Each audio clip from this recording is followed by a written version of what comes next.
So do you want to talk first? I think I introduced the DreamWorks one. You can introduce the Disney one. Okay, well, this is a long time coming, but it's time for our Disney list. Much larger list.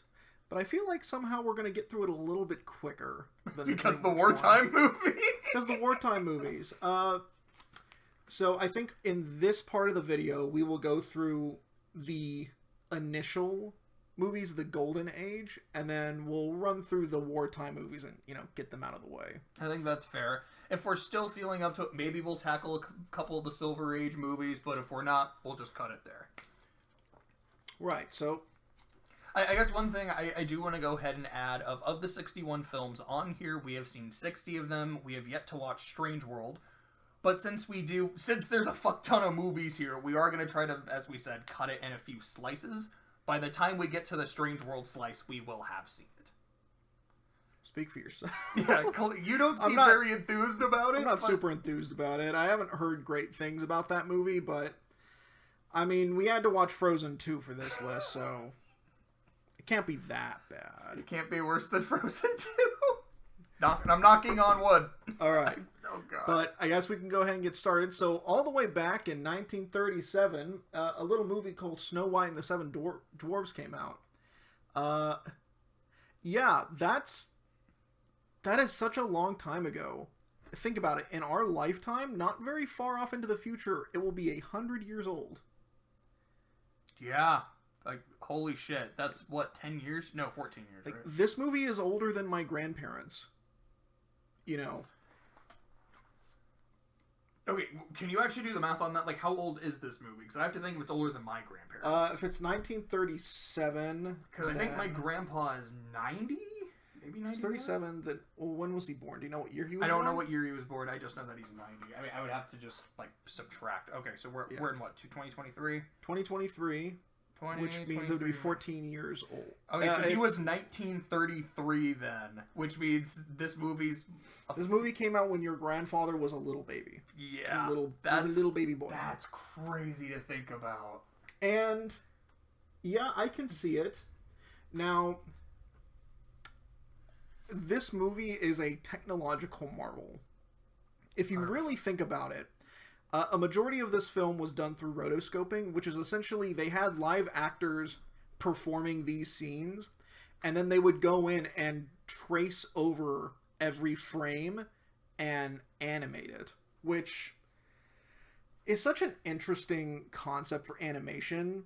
I don't think it quite works for a lot of things, mostly because when you have to animate every frame of a person, there's a lot of inconsistencies in the design. A good example of this is Ralph Bakshi's Lord of the Rings, where there are a lot of scenes that are done in rotoscope, and you can tell there's this kind of weird inconsistency with the way the characters almost feel like, what's a way to describe it? It's almost like they're made out of gelatin, and they're barely being kept together in their mold, almost.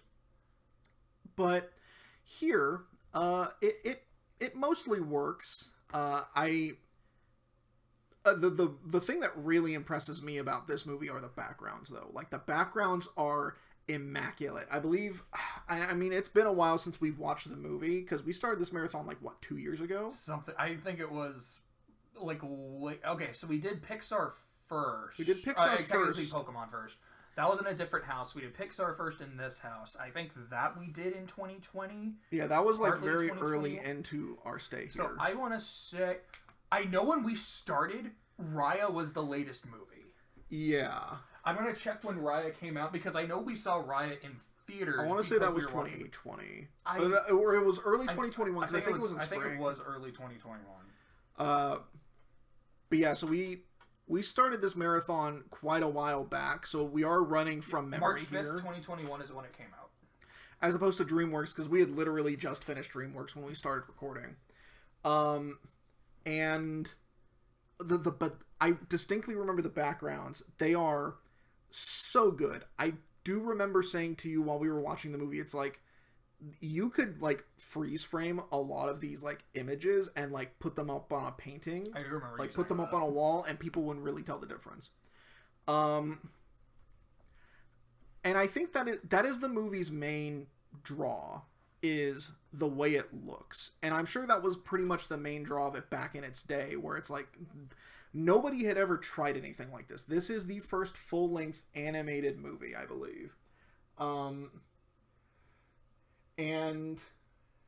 It is the first full-length traditionally animated feature film and the first Disney animated feature film, because back in ye olden times, animation was, it was for the Nickelodeons, it was for the little shorts that you watch before a movie, or just they were fun little novelties. This was the first attempt to actually try a movie with this, and a big draw of that is the visual appeal, because you can't see this kind of stuff in real life.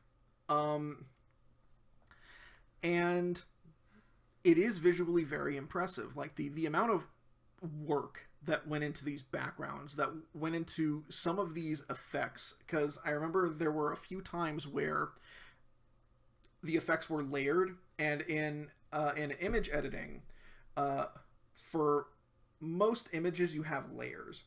Like you have one layer for, like, say, the lines, and another layer for the coloring, the shading, what have you.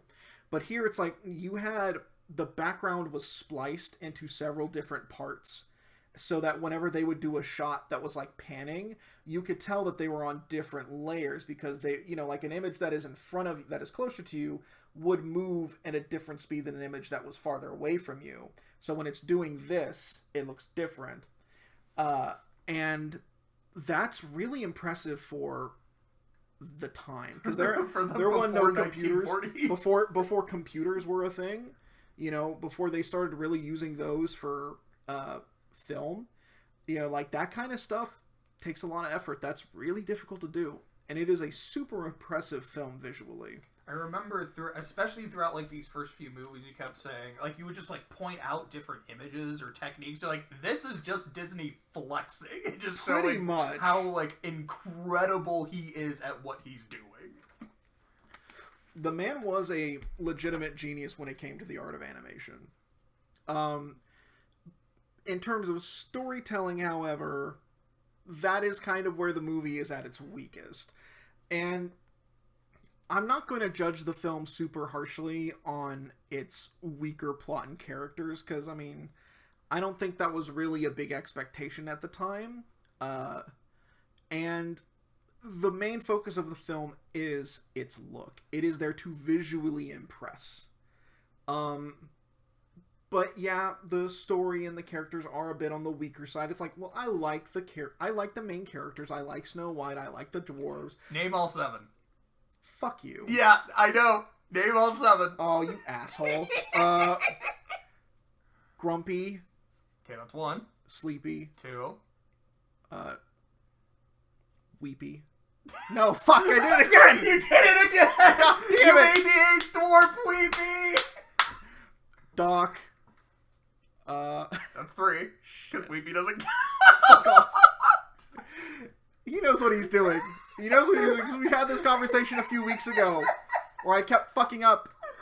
Just the fact that you made Weepy Sneezy. both times. Sneezy. Did you say sneezy or sleazy? We don't talk about sleazy. No. He's the reason Weepy doesn't exist anymore. Yeah, there actually used to be 9 dwarves. Okay. But no, so that Sneezy, Dopey. You got 2 left. Bashful. You got the hard one, because that's the one that doesn't end with a Y. Bashful's the one that trips people up. Okay, so Sneezy. I think literally you were on the same one you couldn't remember last time. Yeah, okay, so Grumpy, Sneezy, Sleepy, Dopey, Bashful, Doc. You're missing 1. Fuck. You piece of shit. Okay, hold on. I keep forgetting this one. You keep forgetting it. I feel like this is an easy one. Why? It's like it's on the tip of my tongue. I'm trying to run through their faces, and there's just one that is just blanked out for me. You enjoy this, don't you? I do, and it makes me happy. All right, smartass. What is the 7th dwarf? I just said it happy. I just fuck! gave you a hint. God damn it! Now I I know I don't remember happy. Because I never am.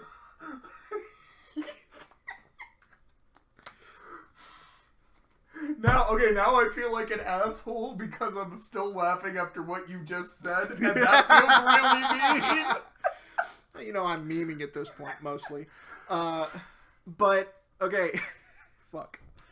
Okay, yeah. So those guys, the prince is a character that exists purely as a plot point, but then you have the evil stepmother, the queen, and she's fun. She's a fun villain. Something I notice a lot in early Disney movies is they didn't try to make some weird twist villain or make the villain sympathetic. No, these people are fucking awful people, and they love it. I mean, we'll get to Maleficent in a bit, but the Evil Queen's almost like a prototype of Maleficent. Just this sleazy, just woman who just oozes with like this evil charm. Yeah, and just steals every scene she's in. Like, there's a reason the mirror, mirror on the wall is so iconic. It's not just because it's a catchy phrase, but like, it sounds so fucking cool when she's saying it. Who's the fairest of them all? You know, and then she turns into the hag, and the hag is like just chewing the scenery like it's just a fresh piece of ham. Like it's an apple? Yeah. Oh, a poison apple. Oh, she's great. She's fun. I believe I said this when we finished watching the movie. It's like, I feel like what this movie is, it is a museum piece. Yes, I remember that phrase specifically. It is something to be watched. It is something to be enjoyed, but it is something that definitely is old. It's showing a bit of dust. But for what it is an incredibly impressive first step for Disney. I would give it, mostly out of respect, I would give it an A. What about you? To me, I would put it in B for that reason. I guess we didn't explain what our tier system is, or like what they mean to all of us. For me, a B tier movie is a movie that I would say I respect it more than I like it. And to me, that is the definition of what Snow White is. Yeah. I feel like I could watch it. Am I really going to get into the story? Not really. Like, it's a very simple fairy tale. It's not bad by any means. It's just... It's just simple, but it's nice. It's pleasant. But I really respect it for being the first feature-length animated movie for a lot of those techniques. Like the scene where she's running through the forest and there's all the creepy-ass, like, trees. That's a really good scene. I really like that. Just how much I love the queen and just... like, the image of her, like, being all regal and shit, or, like, how much fun she's having as the hag, the, hi-ho, like, that shit's so catchy, like, one of my favorite scenes in Gremlins is when the Gremlins are all just watching Snow White and singing along, like, what are they doing in there? They're watching Snow White, and they love it. Like, I just love that shit. It's so weird, but I mean, that's just Gremlins. It is. Like, I freaking love Gremlins, and the fact that the Gremlins, like, these pieces of shit that just love causing chaos and hurting people, are like, nah, they're getting into Snow White. Just shows, like, how timeless and, like, how great this movie is. Now, maybe it would be an A-tier film if it did have Weezy. Fuck off. Oh, fuck off. Sorry, Weepy. No, because, that was it. Because I think the last time you had said Wheezy, and I was like, bro, I don't think the freaking penguin from Toy Story 2 was in this. This time you said Weepy. But no, it's a B-tier movie. I enjoy it quite a bit. Yeah. So now we get into Pinocchio. Ooh, Pinocchio. I love Pinocchio. Pinocchio's great. This movie is so fun. Okay, the thing, it's been a long time since I'd seen Pinocchio. It was a movie I was actually really looking forward to rewatching. Clay, question for you. Okay. Did you expect Jiminy Cricket to be as horny as he was throughout the entire movie? Jiminy Cricket was such a horn dog in that movie. It's one of those things where, like, okay, like, both of us watched Pinocchio when we were a kid. Both of us liked Pinocchio when we were a kid. We never caught that. No, he's because like it's not checking something out that a all kid... the dolls. He keeps looking, like, the way he looks at the blue fairy. It's like, those are the kind of things that kids just don't get. But when you're an adult, it's like, oh, wow. And it's like, oh. You coming in, Bubba? His cat's coming into the room. Come on, Bubs. there you go. Do you want to talk about Pinocchio? Do you want to be No, that was a hard no. Oh, no, but he gave me a little kiss before he left. As soon as you mentioned Pinocchio, he zoomed. He was kind of gone. did. You don't want to talk about this. I don't know, maybe he saw the Pauly Shore version and didn't want to talk about it. Dad, I want to be on my own. God. Isn't it so bizarre that in the span of the last 2 years we've gotten like 4 Pinocchio adaptations and only one of them was good? And then we're getting the Bloodborne Pinocchio game. Yeah, that's right, we're getting the Bloodborne Pinocchio game. Like, what the hell? What's with the sudden interest in Pinocchio? I don't know, like, did he just enter public domain? Like, no, he's been no way. into public domain for a long time. For forever. Yeah, that's why we're getting... But, okay, so... The movie is, like Snow White, it is a treat to look at. And when it comes to the female characters, Jiminy Cricket also thinks that as well. Yeah, he is kind of a horn dog. It's just something that was so off-putting to me when I was watching it with you. I was like, what's going on? But while that's super off-putting, one of the things I really enjoyed is just, no pun intended, but it's how animated the villains are. Like... Obviously, you got Honest John. They don't come back as boys. And that freaking like demon the Coachman's face. You've got just anytime Stromboli is on screen. Just he was a ton of fun. The sheer racist energy he was portraying. Yeah. Now I feel bad for saying like he's a ton of fun, even though like yeah, it is pretty fucking racist, but he's. I just think he's entertaining. I just think he's funny. Honest John and Gideon. I enjoy the two of them just being shitty con men. And I guess there's the whale as well. The whale is so well animated. Like, there is so much great. detail on this thing. And I remember being particularly impressed with the ocean scenes, because it's like, you know how freaking hard it is to animate water? And, like, the sheer amount of detail, every single wave, all the foam, you know, as, like, the whale's, like, crashing down. It's like, damn, they did this by hand. You know, this must have taken a long time, you know. Whenever I think of the whale, I think of Kingdom Hearts, because of course I do. I hated that level so much. It's grown on me a lot, especially because I really like the music. That's part of the reason I hate it, because it's one of those songs that like it's like an earworm that like drills into your head, and you remember it later, and it's so intrusive. Like, it's a small world after No, anything but that. But we're not in the Renaissance yet. My favorite scene from the movie is when, what's his name, Lampwick? When Lampwick turns into a donkey. Okay, so I guess the entire Pleasure Island scene, the part I love about Lampwick's transformation, aside from how fucking horrifying it is, because it is, I'll kind of put a pin in this, like, we'll see how that goes throughout the series, which, another phrase we got from Disney.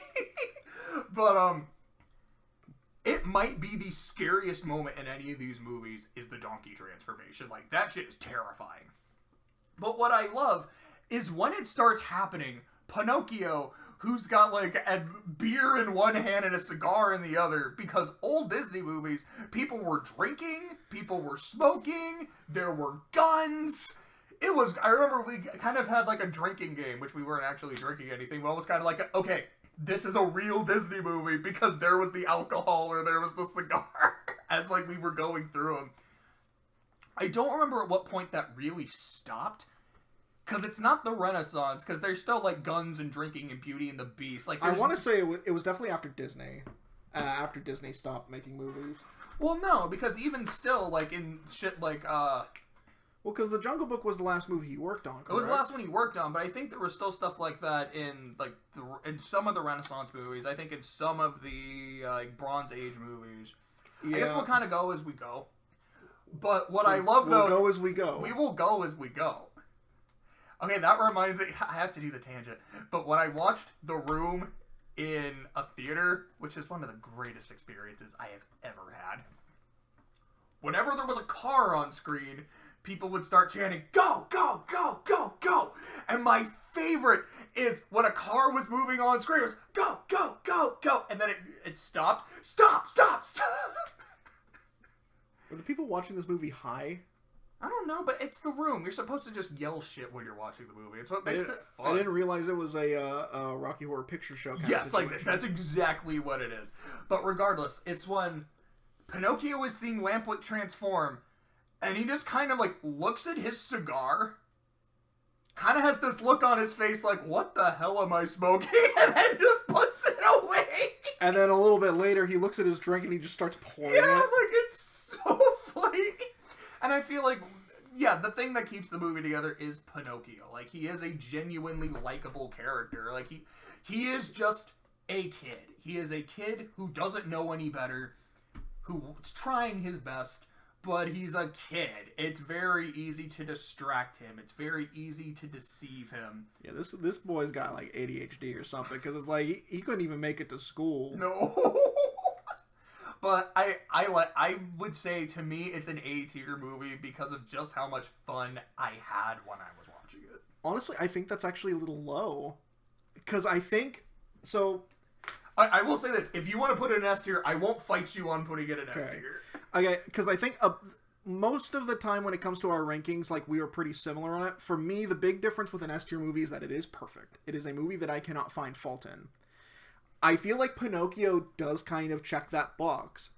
Because, okay, not only is it visually appealing, yes, it is held up incredibly well, but it also has a pretty well-paced and good storyline, which is something I think Snow White kind of fails to do. It has stronger characters, it has a good message, it has a lot of great moments in it. I honestly, I feel like I should put it in S tier. It is our first S tier. Didn't take long, not going to be the last, because this is Disney we're talking about. But yeah, Pinocchio is just a fantastic movie. I feel like if it weren't for Fantasia, it would easily be the best movie of the Golden Age. Speaking of Fantasia, holy shit. You want to talk about Walt Disney flexing? So Fantasia is such an amazing experiment of a movie. It is a musical in the sense that it is nothing but classical music that is animated. And holy shit. Like, almost every single one of these is a banger. I think that there were, like, one or two that I didn't care for. I want to say it was Pastoral. Yeah, because I think the Pastoral Symphony it kind of went on it went on for a little bit too long. There were some points where it did drag a little bit. But, I mean, it's classical music. It is so good to listen to. And, yeah, the scenes and stories that they animate with it are so good. I mean, okay, you've got the Sorcerer Apprentice, like that is such a classic. It is part of, like, Disney's imagery. It's iconic. I have that hat in my room too. From when I went to Disneyland a few years ago, I was like, I'm getting that. Gotta get that hat. And of course you have Night on Bald Mountain, which is, that is also legendary. I love how in Kingdom Hearts they just put Night on Bald Mountain on there. I think they remixed it slightly, but it's like, that is just his boss theme. I think it is actually just the song. But yeah, it is such a visual treat. Again, it is Disney flexing the hell out of his animation studios experience. They've got 2 movies under their belt at this point. And it's one of those things where it's like I can kind of imagine like going and watching this in like a kind of like a dusty, smoky, old-fashioned theater. You got guys with like cigars. This is probably one of those establishments. It's a Pleasure Island. It's one of those establishments where they probably serve like drinks, cigars. They probably serve food there, and just watching something. It's almost like that feeling of going and watching an opera, almost like that incredibly classy. You're gonna go like, I feel like a proper gentleman. I'm wearing a suit and tie watching this movie. I apologize. It is a fantastic movie. I do think that because it does rely on musical taste, it's one of those movies that it could vary depending on the person, because it really depends heavily on your love of classical music. I adore classical music, but I also don't like the Pastoral Symphony that much, so I want to put it in S tier because I feel like it is my personal taste of music getting in the way of it not being considered a perfect movie. But what do you think? This is one of my favorite movies they've ever made. This is an S-tier movie. Yeah. This is, for me, a no question. This is my favorite movie of the golden era. It is, until partway through the Silver Age, this is my double S-tier movie. And then there's another movie that's like, okay, I like this one a little bit more, and we'll go as we go. We'll get to that when we get to that one. But when you had said, like, all right, now it's time for Fantasia.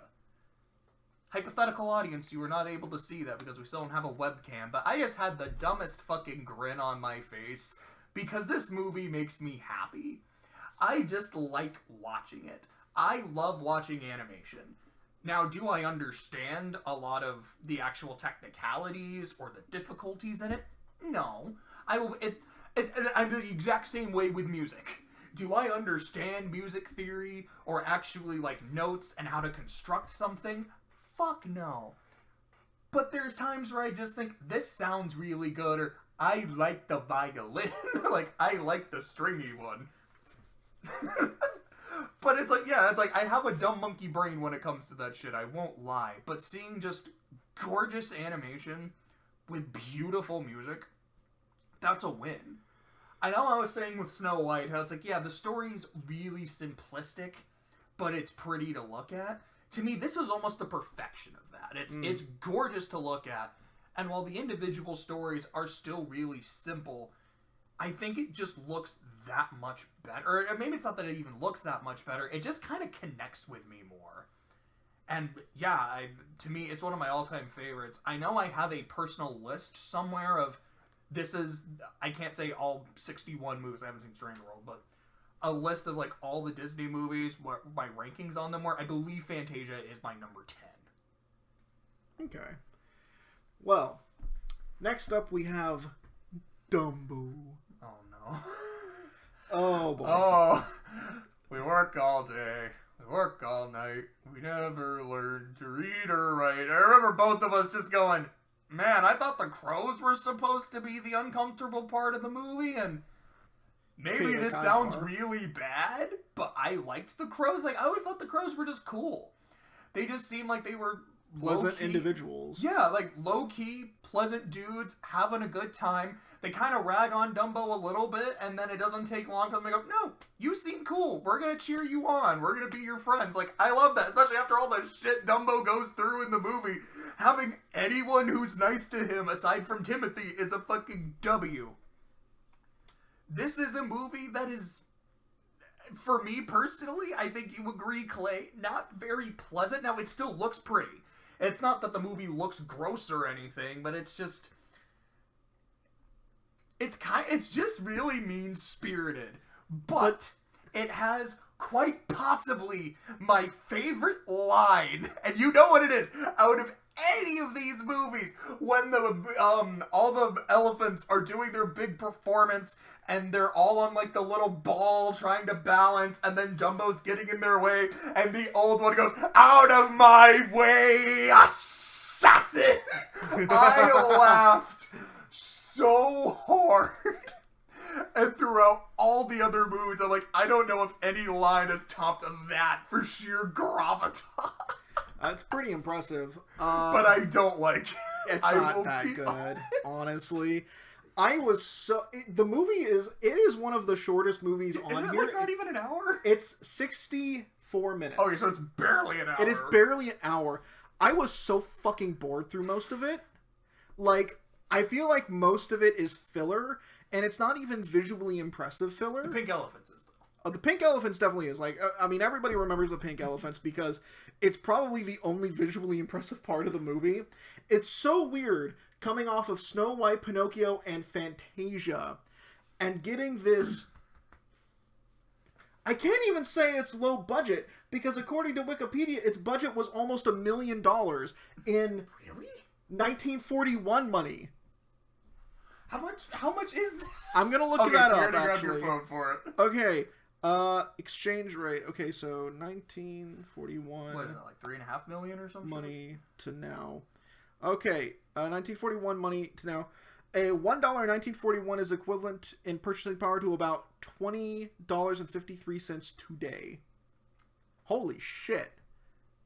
Inflation's really fucking bad. Okay, so let's say... So, times 950,000 by 20.5.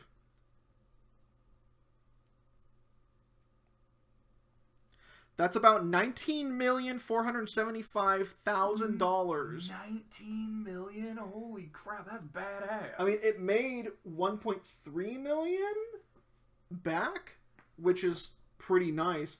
But it's like, how did you spend this much money on a movie that looks not... I mean, it doesn't look awful, but it is such a downgrade from the previous movies. And it's so short, too. It's just a movie that never clicked with me. And it has racism. It didn't click with me. And it's racist. It's really... I honestly, I feel like it's a D-tier movie. No, me. I would 100% agree. I don't dislike it nearly enough to put it in F, but... No, I don't think it's I guess I kind of explain those. Yeah, I don't think I actually said what all the tiers are. Bottom of the fucking barrel is the... This is the singular worst movie. It is the singular worst, although it is something that it's... You might have one and I might have one, and spoiler alerts, each of us has a different bottom of the fucking barrel, like with DreamWorks. F is... actively hate it. It just does not work on any level. D is, it just doesn't click, but there's maybe some good things in there. C, it's mid, but that's not necessarily a bad thing. Like, it's alright. There's some things that work, there's some things that don't. B, like I said, is I respect it more than I like it. To me, A is, I liked it. I like it a lot. I have a lot of fun with it. To me, an S tier movie is, I can argue for this one being my favorite. That's why, for me, Pinocchio is more of an A than an S, but I like the movie enough that I'm not going to fight you on that. And then the double S is kind of like bottom of the fucking barrel. I guess it's the triple S. It might be different for each of us. The triple S. I accidentally put 3 S's there. Sure, alright. Sure, why not? So the triple S is just, this is what our individual favorite is. Right. And I believe we are going to have 2 different ones for that yes, as we go. We do.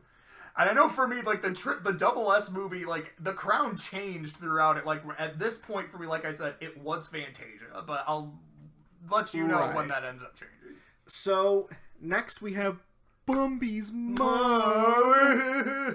Love Animaniacs. So yeah, so Bambi, it is now we're getting back on track here. Okay, Dumbo was kind of a slip, a noticeable slump, but the slump only lasted for like 1 movie, and then we've got another one, the last of the golden age. It's a lot shorter than a DreamWorks slump, I'll tell you what. Yeah. Well, then, I mean, I guess the wartime movies. Which yeah, is we're gonna get it's to not that. even a slump. It's like its own weird thing, and because of the real world shit that was happening, you kind of get it. And a lot of the shorts are still fun. We'll get to that in a bit. So Bambi is it's kind of on the same level as Snow White in that it is a very visually impressive movie, but it is weak in its storyline. It also gets super weird partway through with the whole Twitter-pated thing, where it's like, okay, it's mating season, but we can't exactly tell that to the kiddies, so we're gonna call it Twitter-pated. But these characters that we've like been watching like them grow up, and it's like, oh, they horny as hell now, and it's honestly it was making me very uncomfortable. Kind of on the same, like with Jiminy Cricket, just like looking up dolls' skirts and shit, and it's like, why?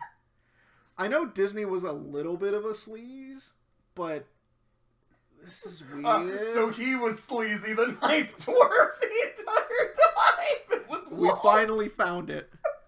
I actually don't know how tall he was. I think he was kind of a tall person. Actually, don't know.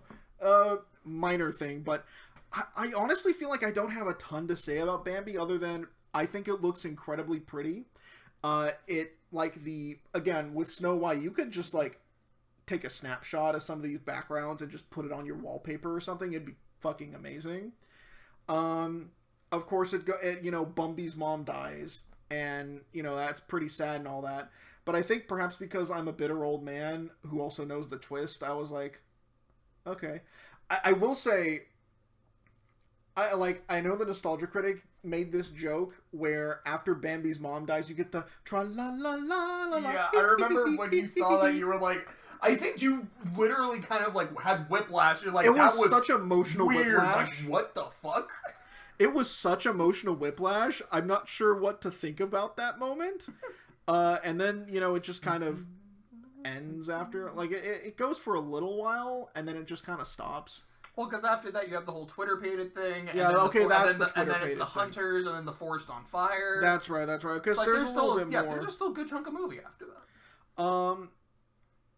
But yeah, I think I would put it in the same tier as Snow White in that it is a visually impressive movie that is lighter on the story, but it is still a pretty good treat to look at. What do you think? I love Bambi. I don't know what it is about Bambi. It's one of my favorite. It's not in my top 10. I know it's... I'm taller than Walt Disney. Oh, what was he, like 5'8"? He's 5'10". Oh, shit. I beat him by 1 inch, baby. Hey, we take that. A dub's a dub. Jesus, Jim Henson was a giant. He was 6'3". He was a big dude. My brain stopped for a second. Bambi, that's right. I really love this movie. I think it's pretty. I think it's sweet. And then it gets really sad. And then it goes back to being really sweet. Like, to me, the Twitter-pated stuff... Very suddenly. Like, the Twitter-pated stuff... I will definitely give you that. I feel like it's a bit too sudden. Like, the whiplash is a little too strong. But, I didn't look at the Twitter-pated scene and go like, man, this is a little weird. I was just like, this is almost just kind of sweet. And I think it's actually pretty funny, too. Like, how everyone reacts to it. Like, the scene where Bambi is trying to ice skate is just fucking adorable. Just Bambi in general is just a really just endearing character. He is quite precious. The scene everyone remembers is Bambi's mom dying and, like, the franticness of it. The scene that I remember that just lived in my head rent-free is when... Actually, I think it's still part of that, is, like, when the hunters are in the woods. Maybe it's the later part where, like, the fire happens, too. And there's these, like, quails that are on the ground. They're like, oh my god, they're here. I can hear them. And the one bird's like, I gotta go. I gotta fly. I can't sit here because if I do, they're gonna find me. And the other quails are going like, no. If you fly, they will get you because they will see you and they will shoot you. You need to stay down. So again, like, we got death, we got guns. This is a Disney movie. Yeah. Like, no, you can't stay still. Stay to the ground. They won't look for us here. No, I gotta go! And then she goes off, and then she gets fucking sniped. She gets duck hunted. That part, I've remembered, like, forever. Yeah, to the point where I traumatizing. wasn't, like, I couldn't even, for a long time, I wasn't sure if it was from Bambi, or if it was from, like, a different animated forest movie I've seen, because I've seen quite a few of those. Shout out to the movie The Seventh Brother. I don't know if you've ever seen that movie. I think I've heard of it once. It's the one where the dog gets adopted by a bunch of rabbits, and then they call him a bunny puppy. See, the only rabbit movie I remember is Watership Down. Where this is a I watched that on Easter one. Oh my god. I mean, okay, the quail scene would be very much in tone with that movie. But yeah, so Bambi. Yeah, to me, this is an A-tier movie at the lowest. Like, I would probably give it an S because of how much I love it. I know you're not gonna go that high. And I think A is a good compromise between us. I think that's fair. Oh boy. So now we enter the wartime. So this was pain. As you can probably guess from the title of the era, it was during the war. Like, when did this movie actually come out? Saludos Amigos came out in 1942. 1942. So at this point, yeah, America had entered the war because Pearl Harbor happened in December of 41. So from this till, what's the last one? Ichabod and Toad, I think? Yes. From this point forward, most of the movies are just like a collection of shorts. Like Saludos Amigos in particular, I think it's only 45 minutes. 42 minutes. 42, I was wrong. It's even shorter than I thought. And this one, I believe, was a lot of kind of behind-the-scenes stuff. Like, hey, you know, our animators were making some very, like, Latin-themed cartoons. Here's a couple cartoons. And then here's just some of the stuff of, like, the behind-the-scenes aspects of them doing it. I mean, fun fact, this movie actually came out first in Rio de Janeiro. Oh, really? It came out on August 24th, 1942 in Rio de Janeiro. It did not make it to the United States until February of next year. Of the year after that, of 1943. Gosh, the Mario movie still hasn't come out in Japan. That's It insane comes out to in the think. 30th, and it's already made like $800 million. That is absolutely insane, really. But yeah, so it's like I've got the list here. We've got Lake Titicaca? Is that how they actually pronounce it, or is that how people make jokes about it? I believe that is how it is pronounced. Now, I know that because of the Animaniacs, because they have a song because of how much they like saying its name, because of course they do. Of course they do.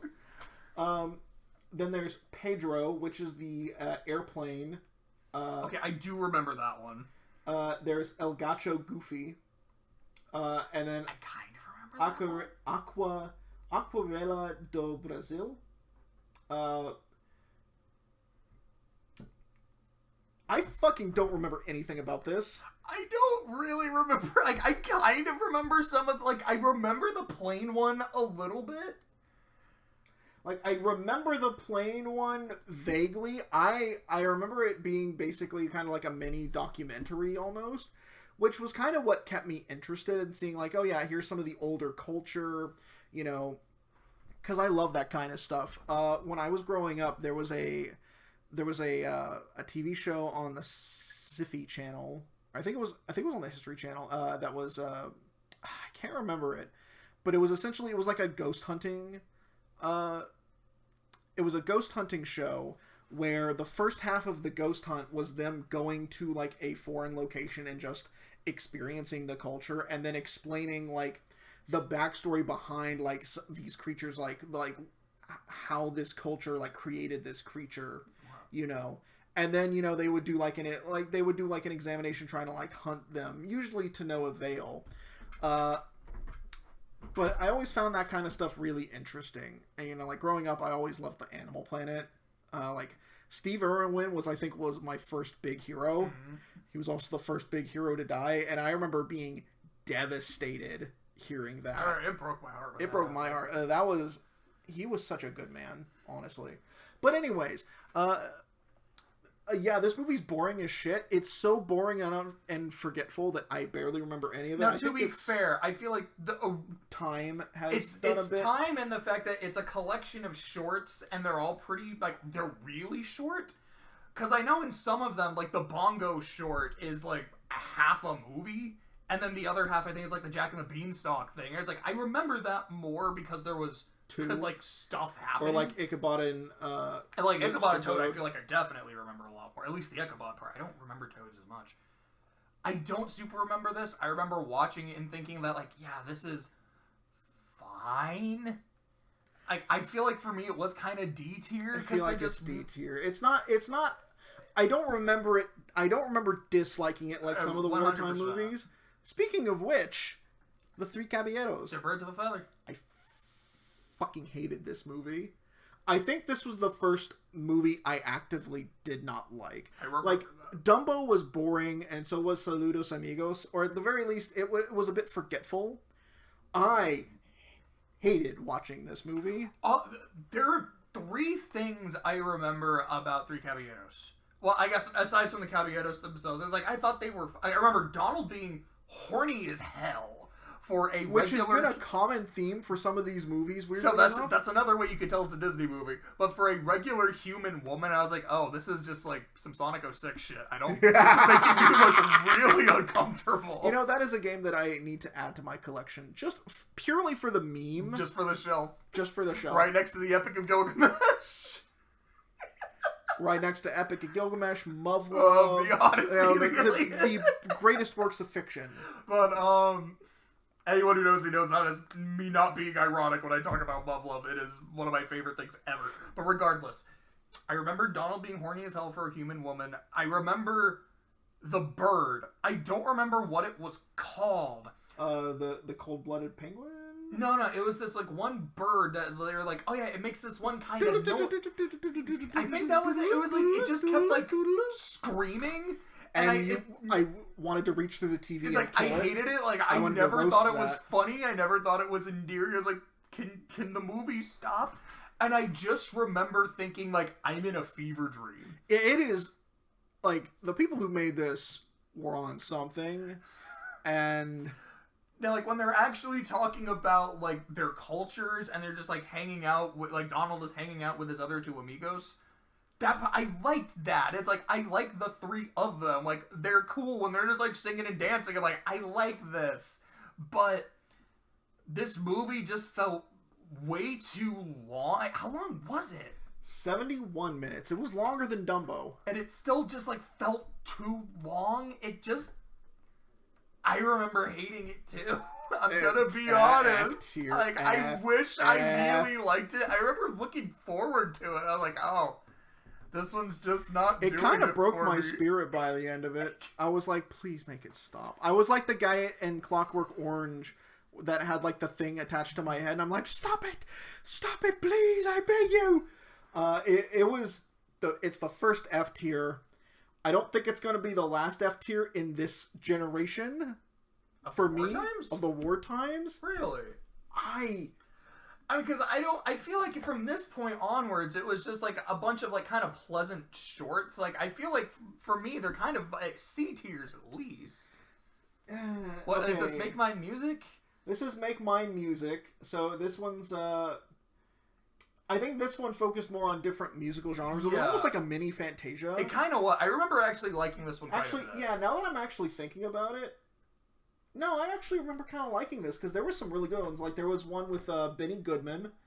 There was Benny Goodman was in a couple of them. We said Benny Goodman. My brain immediately thought of Benny Hill.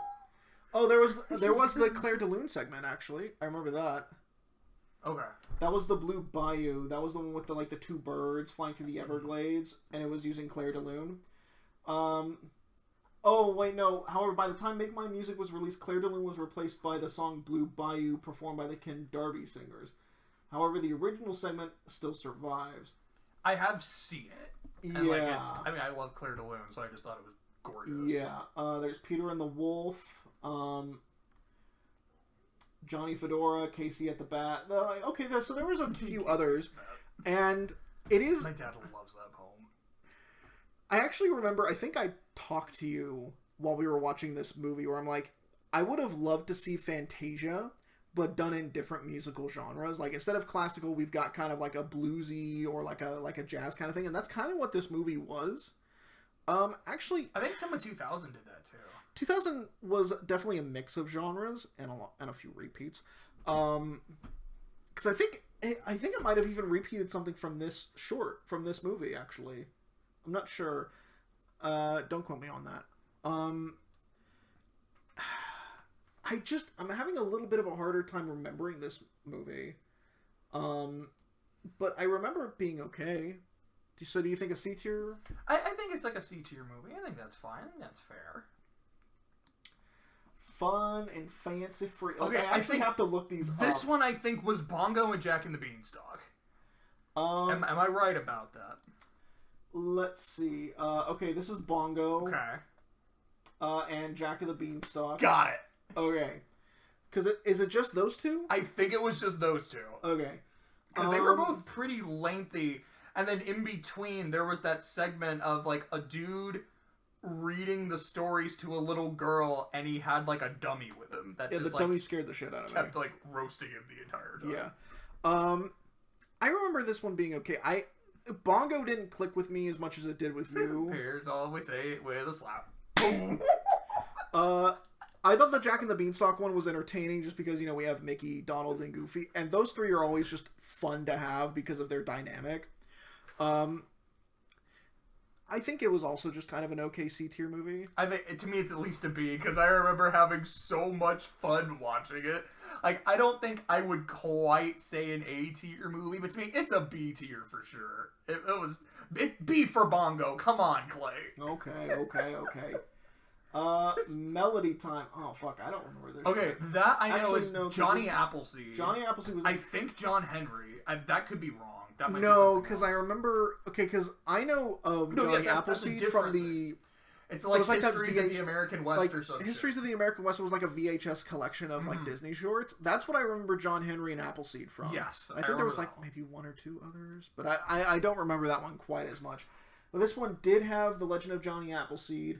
Okay, I'm looking at the list. Okay, we've got Bumble Boogie, which is a bumblebee trying to ward off a visual and musical frenzy because it's Flight of the Bumblebee. I remember that. I remember thinking like, "Fuck, this looks really cool." Once Upon a Winter Time. I remember that one being kind of good looking. I enjoyed that one. There's a Little Toot, which we couldn't stop sniggering at while we were watching the movie because we're 10. Was that like about a tugboat? That was like the little tugboat. He just wanted to be like his father, Big Toot. I'm still 10. I'm still there. I'm still 10. There's The Trees. Oh gosh. Blame It on the Samba. Pecos Bill. I remember Pecos Bill. Yeah, what was that the one with Goofy, or was it a different show? No, that was from Saludos Amigos. Yeah, that's right. I think it was like a C. I maybe think it's kind of like a C or a B. I'd maybe go B because I remember having quite a bit of fun with some of these. It was all right. So Ichabod and Mr. Toad. Wind in the willows. The story of Ichabod scares the shit out of me. Like, when I was a kid, this story traumatized the fuck out of me. And yeah, it is such... Like, for me, that is the highlight of this particular movie. I think the Wind in the Willows adaptation, like, it is good. It's fine. But it is kind of... It's kind of just there. It's kind of like, wow. It's a story about this dumb asshole and his friends trying to cover for him. And that's kind of it. He never learns his lesson. No, which is kind of what I love about Mr. Toad. He's just in his own world, man. Yeah. But... What's his name? James Thaddeus Toad, I believe. Something like I'm that. gonna check that, because that sounds right. But The Legend of Sleepy Hollow is just such... It's a classic American horror tale. And it's so well done in this. Like, the atmosphere of this part of the movie. Like, it's just brimming with this just feeling of dread. And I really like the subtleties of Sleepy Hollow. It's kind of like, because I've been recently reading Umineko, and a big part of Umineko because it's a murder mystery, and it's like, are the people dying because of a magic witch, which everyone says it is, or can it be explained that someone is doing this, with human methods? And the thing I love about Sleepy Hollow is it's kind of the same thing where it's like, you can really interpret it as, okay, is there actually a headless horseman that killed Ichabod? Or is it just a dude in a suit that scared him away? And I love that this adaptation goes either way, I think. It still kind of goes either way with it. I love it. What about you? So I checked. I was right. His name is James Thaddeus Toad. Just one of those little tidbits of information that had just filed away in my brain forever. I don't think I had ever actually seen this movie until we watched it for the marathon. Like, I've seen other adaptations of Wind in the Willows, and I remember seeing ads for this movie. I think I'd seen the Sleepy Hollow part of it once before. I don't super remember the Wind in the Willows part, which is sad because of how much, like, I remember, like, always really enjoying, like, the adaptation I had seen, which was a musical, because, of course, I love animated musicals. But fuck, the Sleepy Hollow part is so cool.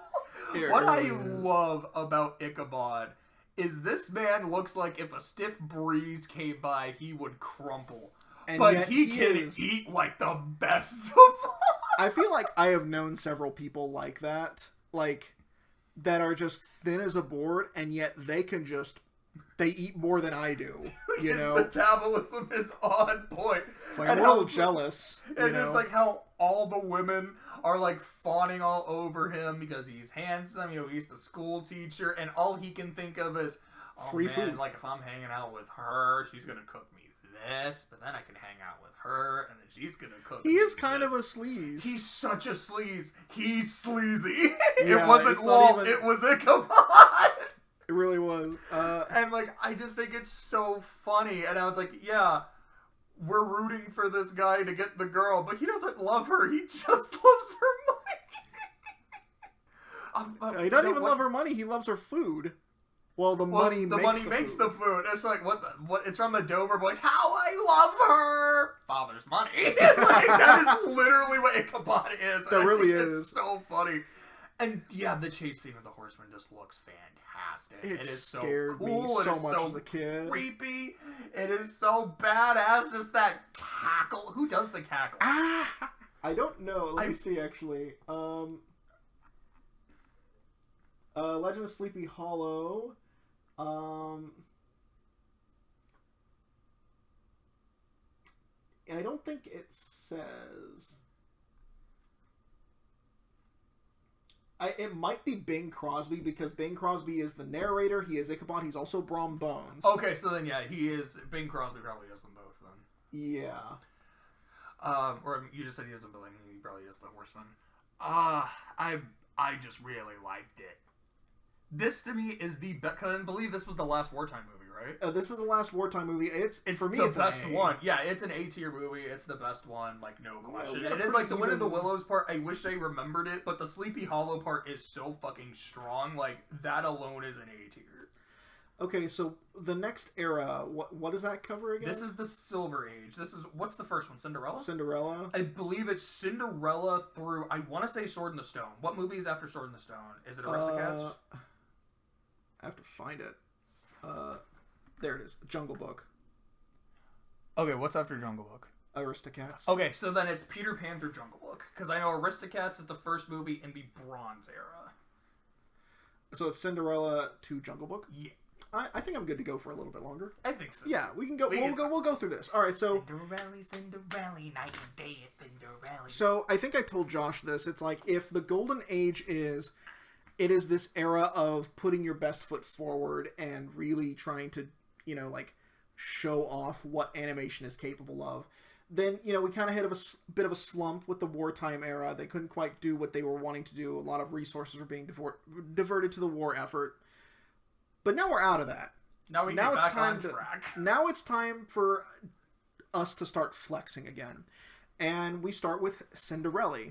And I remember as a kid, I never liked Cinderella.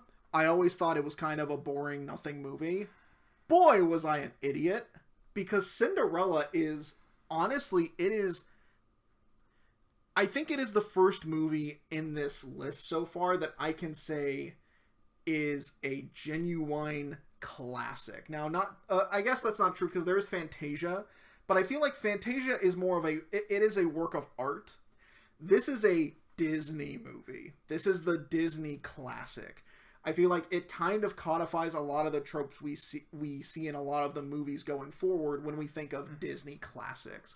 You've got the heroine, you've got the Disney princess. I know Snow White was the first princess, but Cinderella is to me, the first Disney princess. You've got this villain who you just love to hate. You want to see them suffer. It's just like her silhouette when she's there petting Lucifer, which fucking great name for a villain's cat, by the way. Yeah. And just that voice. It's so cold, so unfeeling. Is it the same actress that played Maleficent? It is. I think it is. And it's like she just plays it to perfection. She plays a sociopath in this one. It's like, I feel like Maleficent's more of a psychopath, and here she's more of a sociopath. Just this very unfeeling bitch who just loves tormenting this poor girl for the simple sake of just doing it. Like, she doesn't get anything out of this except just pure pleasure. And I guess we're on the topic. Lady Tremaine is one of my favorite villains in Disney because she's not some big bad trying to take over a country or trying to get the treasure or use the Black Cauldron or what have you. She is just a singular person that has control of one person's life, and makes it as miserable as possible. And just the sheer joy she gets out of it. It makes you just want to walk up and just sock her in the face. Gentlemanly behavior be damned. You just want to beat the shit out of her. Yeah, now I'm just remembering the dress scene.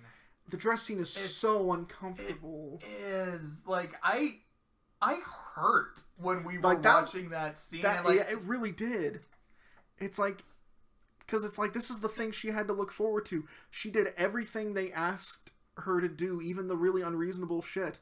She had the dress ready and everything, and they still wouldn't let her. And it's not just that they said no, it's that they just ripped it apart, and then I remember watching it and thinking, like, I'm watching her be violated. Like, oh gosh, like, I hate watching this. I hate you three. You four, fuck you too, Lucifer. It's like, you three. There is a place in hell for all of you. I'm sad that when I played Birth by Sleep, I had to save your asses from, like, the evil pumpkin carriage.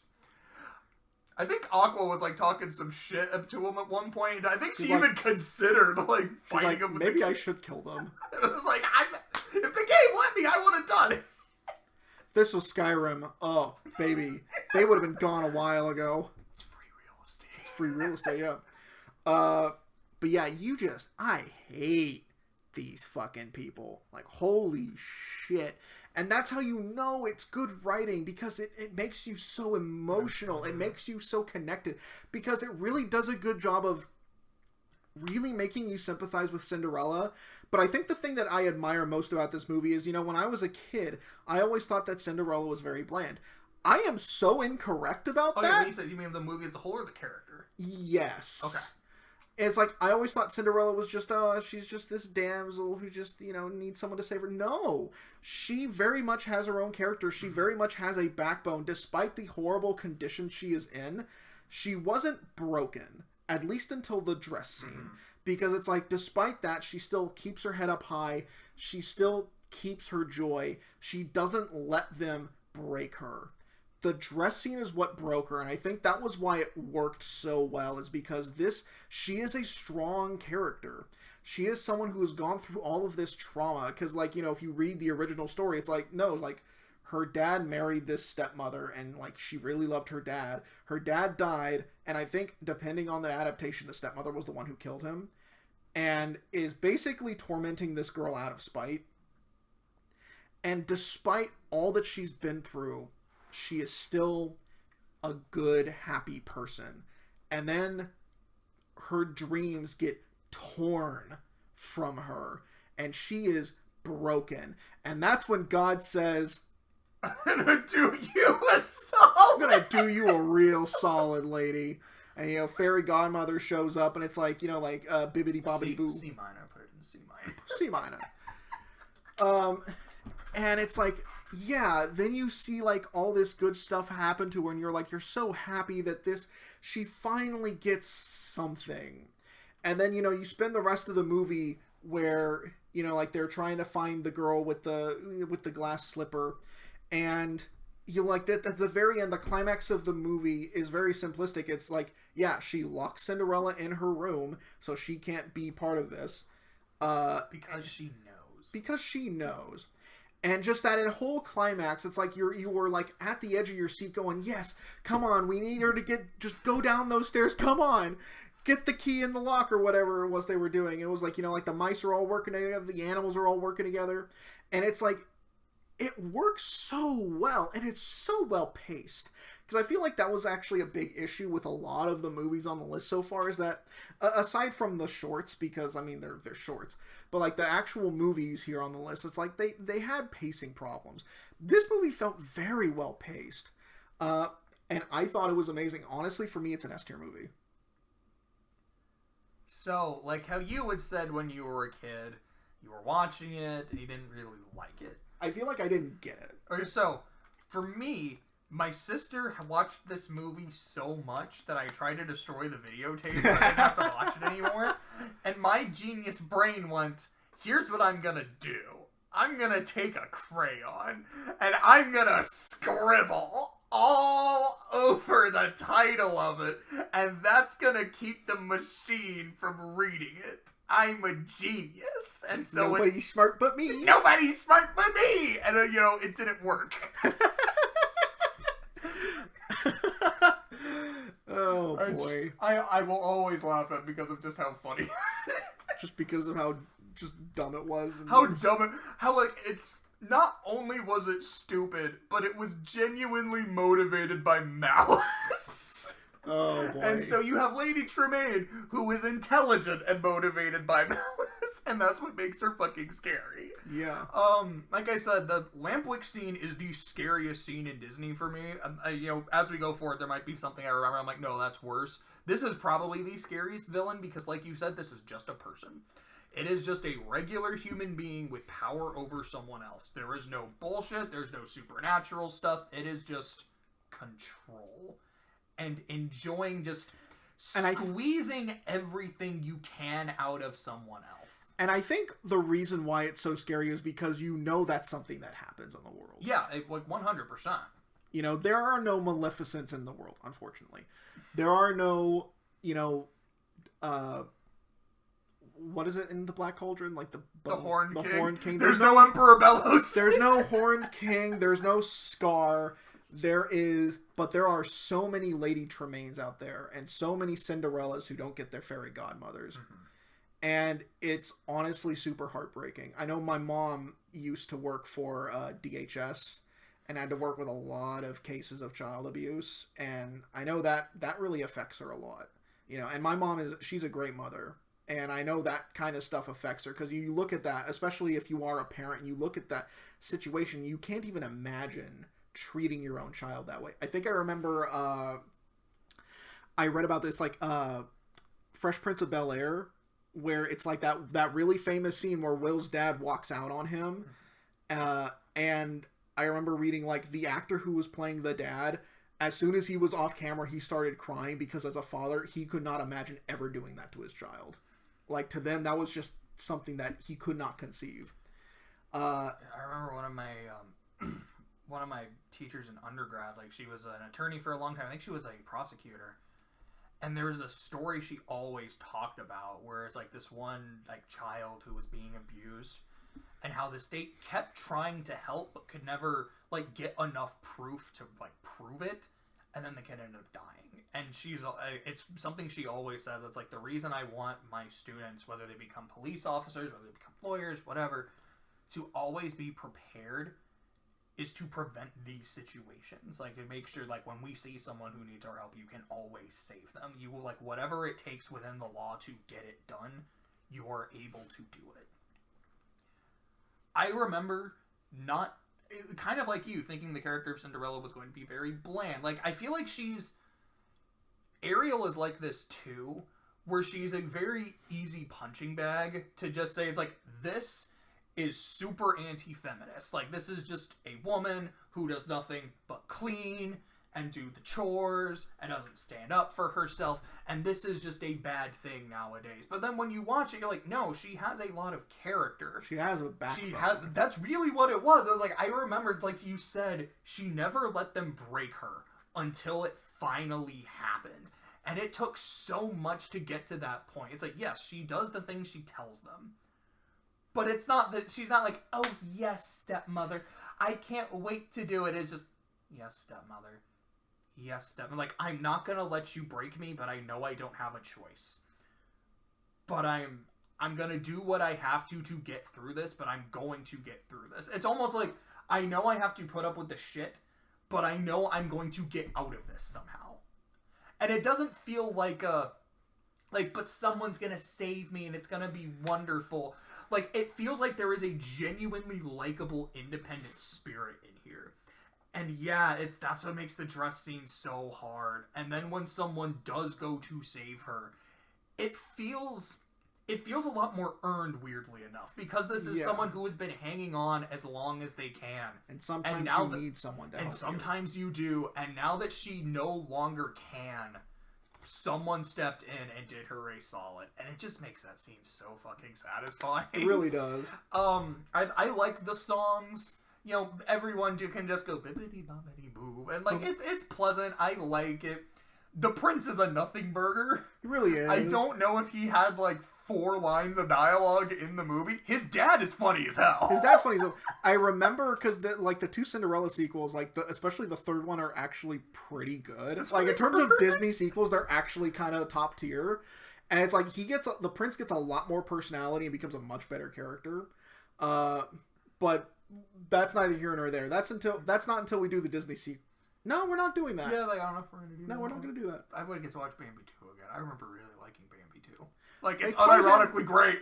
Tarzan 2 also has George Carlin in it, so that's something. I've never seen it, but I don't know if I would quite say S. I think for me, it's more of an A tier movie. But if you really want to put it there, I won't fight you that hard because I do think it's really, really good. But it's for me personally, I would not argue it being one of my favorites. Speaking of your favorites, is it Alice? It's Alice time, baby. Oh god, this is an S tier movie. I laughed so fucking hard throughout the entire movie when we were watching it.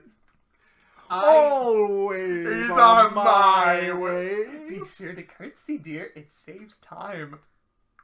I don't even know what that means. I was howling. Alice in Wonderland is such an experience. I feel like I have to say, this movie is a lot like Kung Fu Panda, where I did not care for this movie for the longest time. I was like, this is just insane, deranged bullshit. And then it ends with the main character waking up because there's no real resolution. Like, nothing really saves her. It's a bullshit ending. I hate it. And then we rewatched it for the marathon. I was like, I mean, it's Alice. Like, there's a lot of iconic shit. Maybe I'll like it more. You adored it by the end. I did, man. I adored it, like, from the word go. It is such a fever dream. Funny. Actually, I mean, I guess that's the point. But it's like, oh man, Alice must have smoked something before going to sleep on at that tree. Who are you? I remember the mushroom, of course.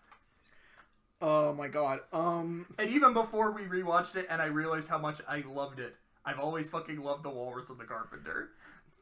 The time has come. I'm sorry, I don't mean to keep interrupting you, but like the time has come. The Walrus and talk about many things. Like wax and cabbages and kings. Why the sea is born like other mother pigs have wings and his giant fucking mustache.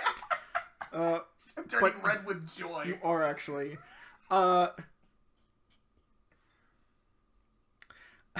Okay. I remember when I was first getting you into D&D that I told you that there was an Alice in Wonderland module, which was Land Beyond the Magic Mirror, and you didn't beg, but you were like, dude, we got it. You basically did. We got it. I was like, we got to do this. And I remember throwing it into an early campaign we had with some of our friends, and it was kind of a shorter version, because at this point, like, our group was going to split up in like a month, and so I wanted to go ahead and get that done real quick. But it was like it's so, like, that module is such a death trap, though. I love it. Like, what is it? It's the blue caterpillar is a Bahir, which is basically a giant lightning-breathing serpent that's like a CR, like, I want to say like a CR 15 or something. But that is neither here nor there. This movie is just fun to watch. And I think it's one of those movies where you kind of have to turn your brain off to watch it because it makes no sense. That's the point. It has very little to do with reality. And if you can do that, you can enjoy it. For me, it's not an S tier movie. I think it's an A tier movie. But you did let me put Cinderella in S tier, so I'll please, put... give me Alice in S, man. All ways are the queen's ways. Some go this way, some go that way. But as for me, myself, personally, which is a phrase I love, I prefer the shortcut. We're painting the roses red. I fucking love that shit, too. And like, yeah, we fucked up and planted white roses, so now we're trying to fix it.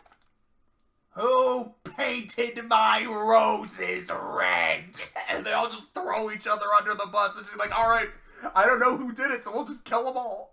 Kind of reminds me of, like, one of the very few good scenes of the Tim Burton Alice in Wonderland is, like, when she's, like, talking to her toads, and it's like, somebody ate my tot.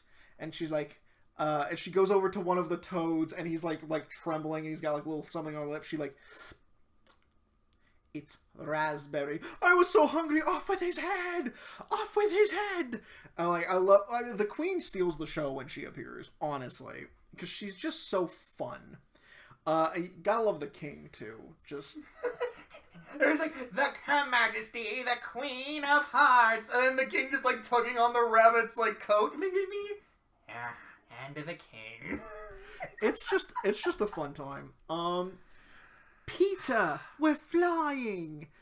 Peter of Batman pooping snakes. God damn it, Josh. Seriously. I can hear it. I know. I can hear it too. I just try not to notice it. Peter Pan is. I don't know how much I like this movie. Okay. And I think it is because...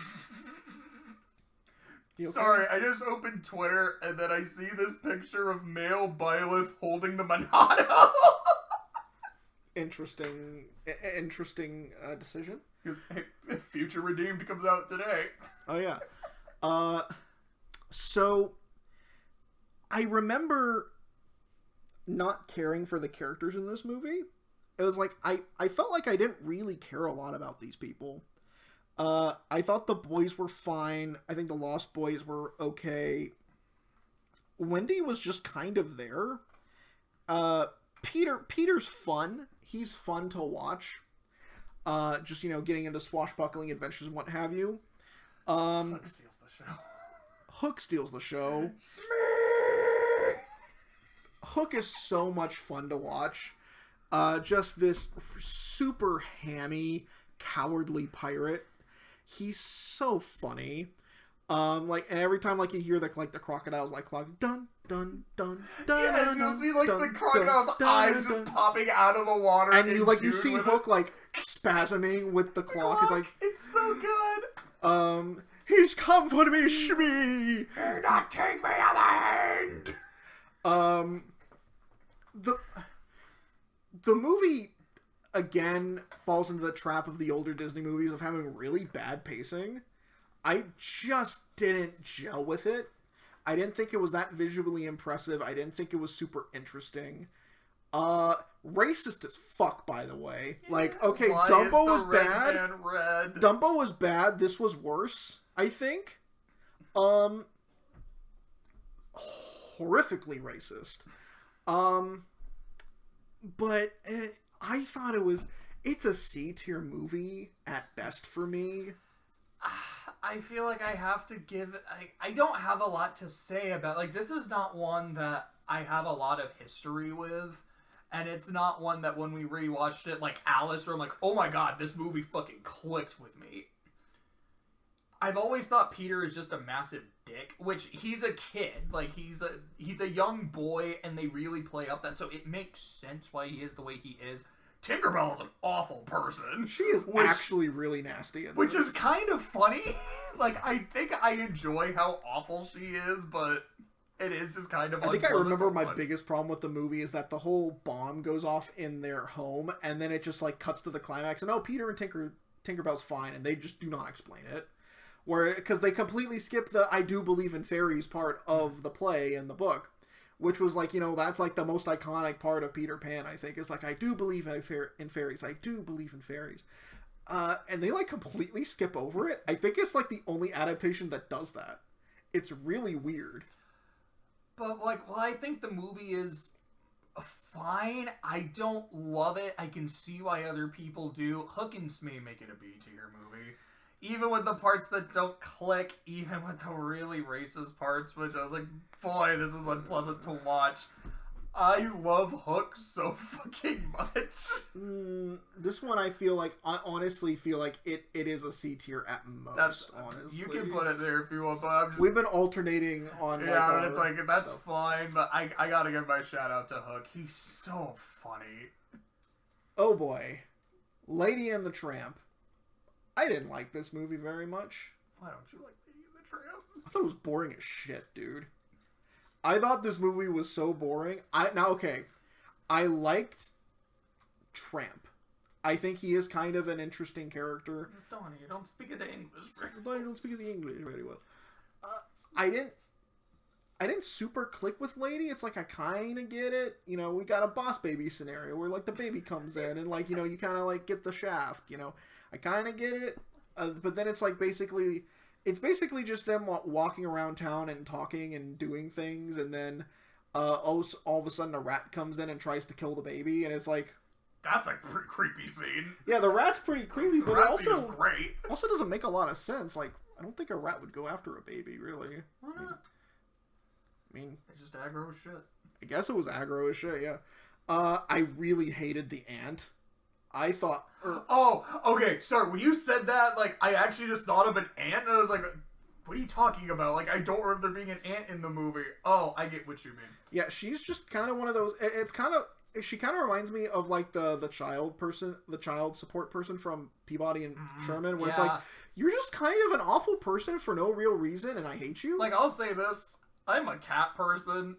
And I find the dogs in the house incredibly annoying, but even I'm like, lady, fucking calm down here.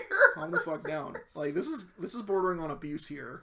And then, you know, you've got the Siamese, speaking of really racist Siamese cat. We are Siamese, if you, like, holy crap. And then you just hear them, like, kunk, kunk, kunk right after. Like, it's really bad. Oh, it's bad. I don't like this movie. I think it's a D tier. But, I mean, if you want to put it in, like, C tier.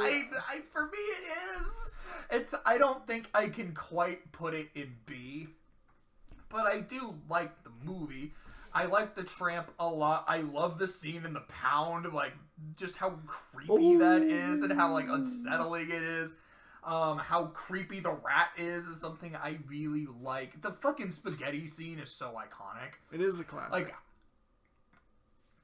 trying to think, like, is that the most iconic scene in a Disney movie? I don't know if it would be quite that high, but it's like top 10 for sure. It might be top 5. I feel like it is definitely up there in terms of, like, iconic Disney moments. But I feel like some other moments, like, Bibbidi Bobbidi Boo, or When You Wish Upon a Star, because, I mean, that's the Disney theme. It's the Disney theme. But regardless, it's definitely not a high-grade movie. It's not, but it is. I do still have a soft spot for it. I like it. I definitely like it more than you do, but I would say it is more C. I don't think I would quite go B on it. Sleeping Beauty is an S tier movie. Well, no, it's an A tier movie. Because it's not perfect. It has problems, but it also has Maleficent. Like, that, to me, Sleeping Beauty has one huge problem, and it's the fact that Aurora is a character for like 2 seconds, and then it's all gone. She is a plot point, not and then Philip is kind of a character, and then once the climax starts, he does not say. He goes Kylo Ren and just doesn't say anything. I mean, there's not much to say when you're fighting a dragon. But I mean, like, other than holy shit. I love the fairies. The fairies are the real protagonists of the movie. They're really so likable. They're so endearing. Especially compared to the live-action movie. Music is phenomenal because I think it's all taken from the play. It is all taken. It's all taken from the ballet. Yeah.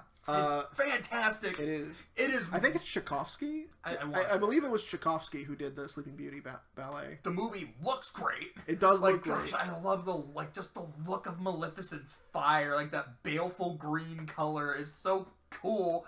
She steals every fucking scene she's in. I love that the plot is caused because she's petty.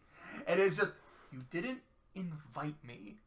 Like, we didn't have enough plates for you. Oh, you thought Well, that's in the original story. Because in this one, they just didn't invite her. Oh, I know. Okay, so that wasn't in this one. I know. Okay, I believe there are 3 different interpretations for why she wasn't invited. 1, they just didn't invite her. 2, they ran out of golden plates, and they cherry-picked on who they wanted to invite. 3, the dude they sent the message to got lost on the way and never gave her the invitation. Which is the most petty thing. But I actually read this one thing that said that, you know, like, as petty as it seems to our modern sensibilities, in medieval times, this is a serious slight. Mm-hmm. Especially because, yeah, you invited all these other fairies, you invited all these noblemen. This is a huge momentous occasion because this is the heir to the throne, or at least a very important birth. And you did not invite her. That is a big slight.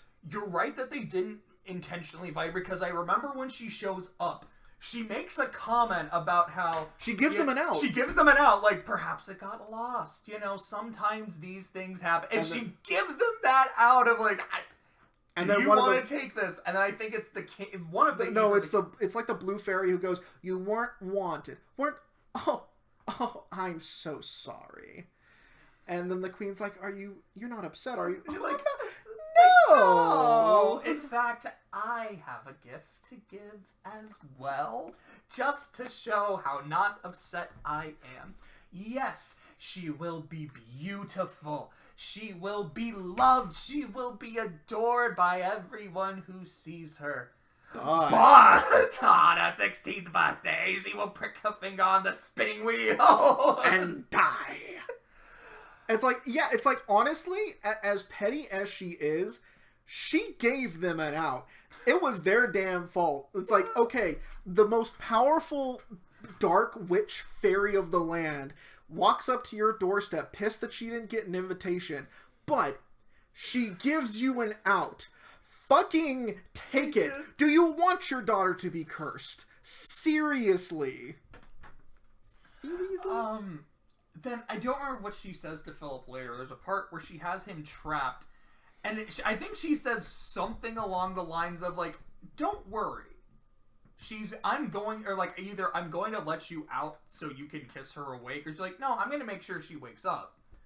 It's just going to be in, like, 100 years.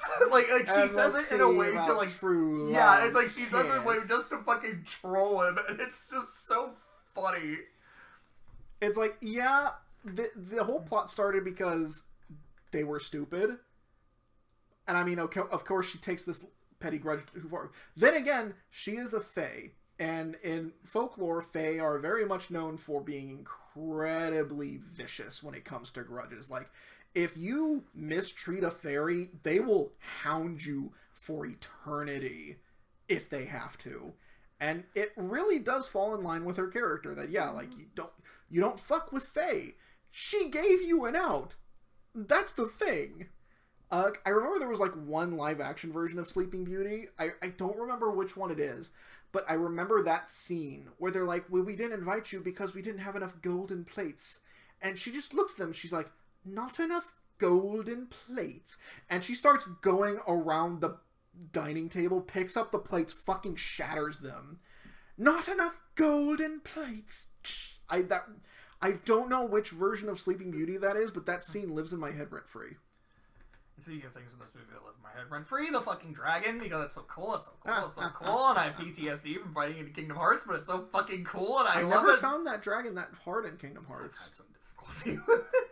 Now shall you deal with me, O Prince, and all the powers of hell, and the music swelling, and it all looks so good. And so much of Maleficent comes from her voice acting. Like, it's the same character as Tremaine, but it's here. Tremaine was a lot more cold and composed. Here, she is hamming it up. She's having so much fun. You know, the laugh she has is so great. For me, it isn't. I don't think it's an S tier movie because I do think it has some weak parts of it. But it does have a very strong beginning. It has an S-tier villain, like 100%. I would agree. It's like, I can't make an argument that it is my favorite movie, so I can't put it in S. But to me, it's like it's close. It's the doorman. It's like you have to get past Sleeping Beauty to be an S-tier movie.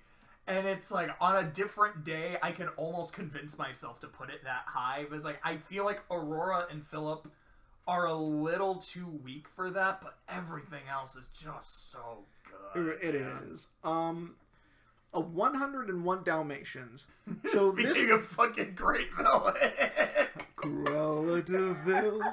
Cruella de Vil. Blast this wretched bitch. Why does that shit make me laugh so hard? You were quoting that for weeks afterwards. I was. But it's yeah, not out of my way assassin, but it's great.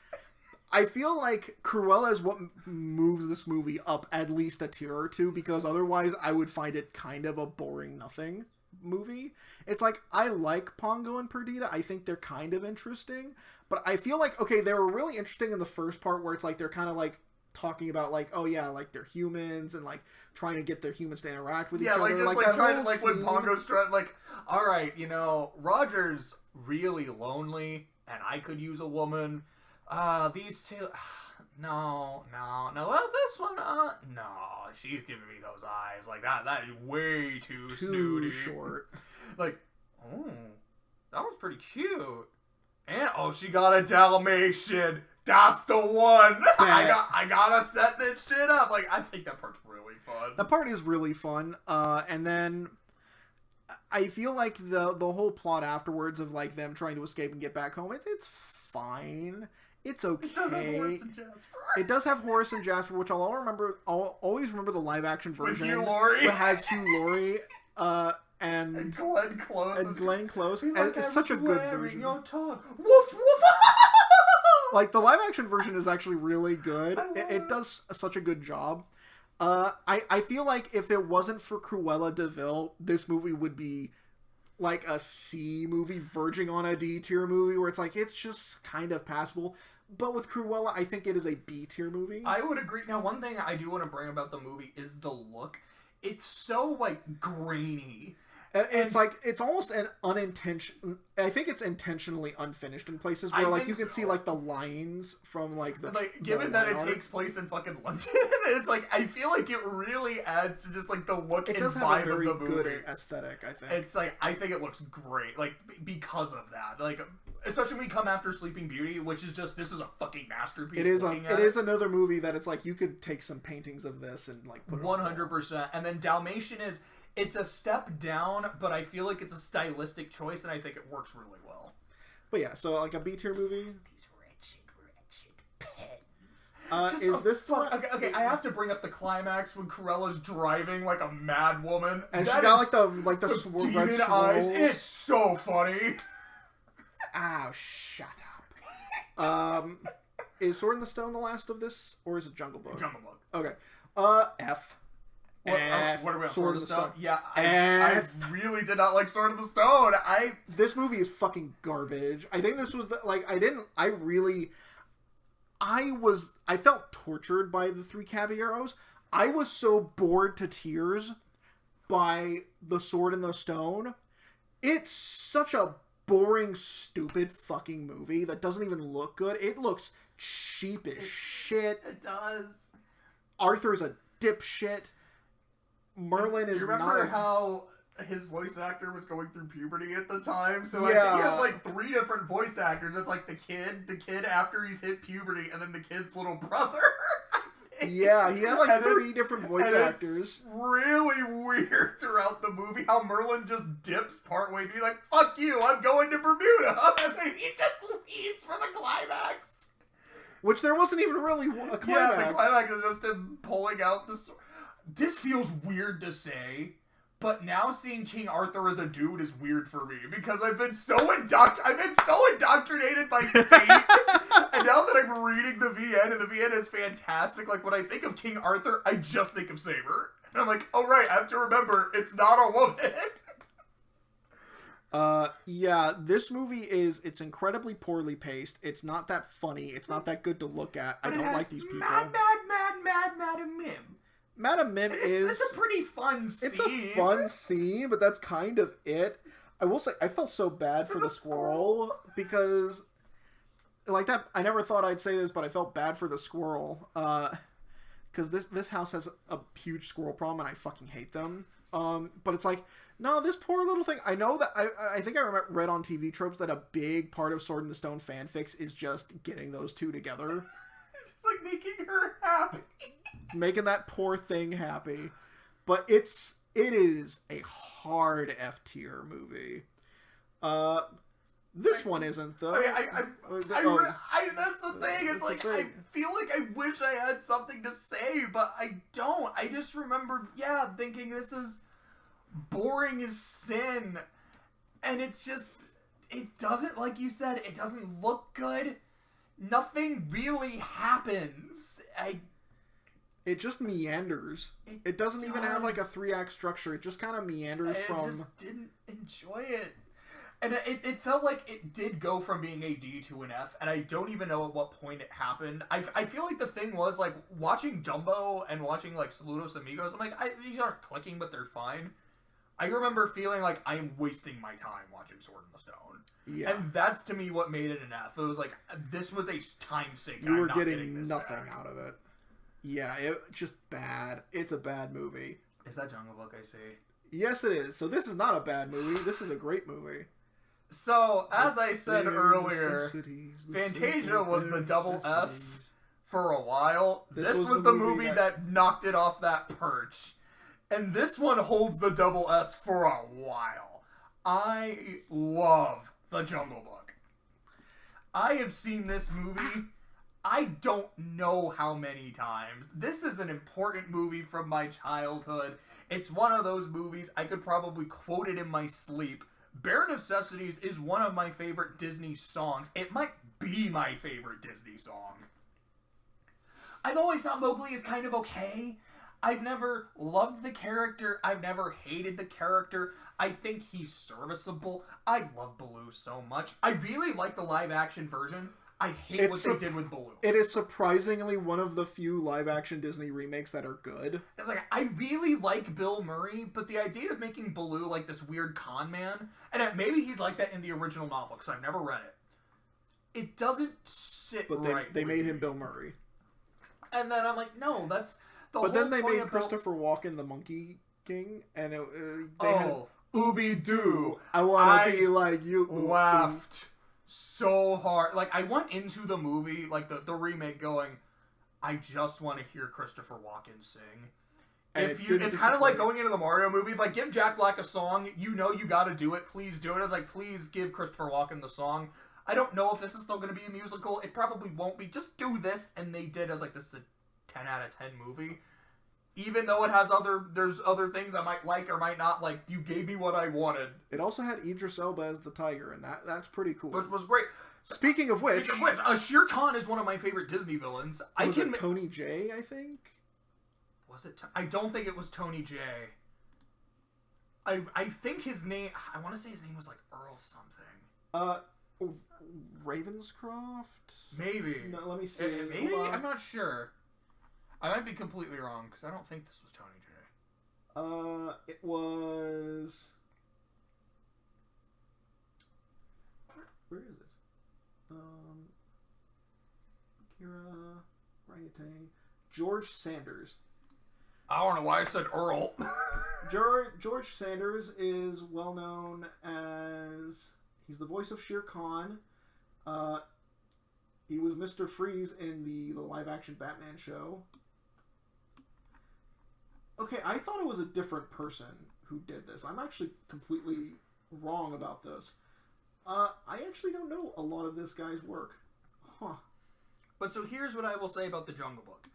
The Jungle Book is one of those movies, kind of like Alice, where it feels more like a collection of scenes rather than a strong, cohesive plot. But I think the individual scenes are so strong and so fun. Like, I fucking love the elephants and their army marching and their singing. It just works for me. I love Baloo. I love just how chill he is. Like, he's just this vibing big brother. And it just... I love that. He's just so pleasant. I love the Bare Necessities song. I fucking love King Louie and the Monkeys. That scene and that song is so fucking fun. No, I'm pretty sure he was played by, he was played by Louis Prima, who is rooted in jazz, swing music, blues. Then you have Kaa. Kaa is on only 2 scenes in the movie. And from what I understand, he was originally going to be in only 1 scene in the movie. But test audiences loved him so much, they threw him in again. I love Sterling Holloway. I love Kaa. I love his voice. I love how he, his whole hypnotic stare thing, which I have no idea if that's a thing in the book. But it's so cool. It's so creepy. I think he's able to be consistent. Sterling Holloway has a stare of his own. If you look at his Wikipedia page, he's got kind of a death glare going on. Kind of is a badass. It's kind of weird to see, knowing that this is Winnie the Pooh we're talking about. I'm a little black rain cloud. And I freaking love Kaa. I love the beetle vultures. And then there's Yeah. Shere Khan, who is actually the best thing in the movie. His presence. He is not in most of this movie. I think like He half just kind of shows up. It's like half to 2/3 of it happens without him ever being on screen. And you still feel his presence. Just the way people talk about him. They are terrified of Shere Khan. We have to get Mowgli out of here. Because Shere Khan, like, I love the way Bagheera pronounces his name. It's like he's coming here. And if Mowgli is here, when Shere Khan is here, Mowgli ain't gonna be here any longer. And we have to save him. The way he talks, like, every line, it's like he's fucking purring. Just the scene with Ka, where Ka is shit scared of him and is doing everything he can to, like, survive the encounter. That's what friends are for. I'll give you to the count of 10. It makes the chase more interesting. For me. You try my patience, man. Like, oh, God. I love this movie. Like I was saying earlier, like how Fantasia is in my top 10, this is in my top 5. Like out of all 61 movies, 17 Strange World, maybe that'll bump something. I don't know. It could. This is number 4. I adore it. It is a fantastic movie, honestly. I will not argue putting it in S tier, honestly. Like I think it is just very well made. And I believe this was the last... It wasn't the last movie he worked on. I think it was the last movie that came out while he was alive. Because I think he did a little bit of work on his Aristocats. Yeah, I think Aristocats... No, because I think Aristocats the last, like, fully full feature, because I think... Which, I realize how stupid that sounds. A fully full feature. But to be fair, but the reason, a lot of these are, like, weird half-feature. Yeah, so it makes sense in context, because Winnie the Pooh is like that, too. Because I think the shorts were just kind of spliced together to make a movie. Yeah. And I think most of them were made while Walt was alive. I could be wrong about that. I believe that is the case. I think they were.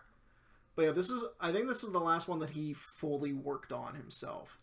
But I think he died before it came out. I think he did, yeah. Let me check. Jungle Book came out in 1967. And... Just like Control F and then type in Walt. It is the final Disney animated film to be produced by Walt Disney, who died during production. And the first animated film to be released after his death. Because he died in 1966. So yeah, this is the last... It's kind of weird to think that the guy who made the company, Walt Disney, he was only around for a relatively small amount. Like, how many movies is that? That's 1, 2, 3, 4, 5, 6, 7, 8, 9, 10, 11, 12, 13, 14, 15, 16, 17, 18, 19. So, like, almost a third.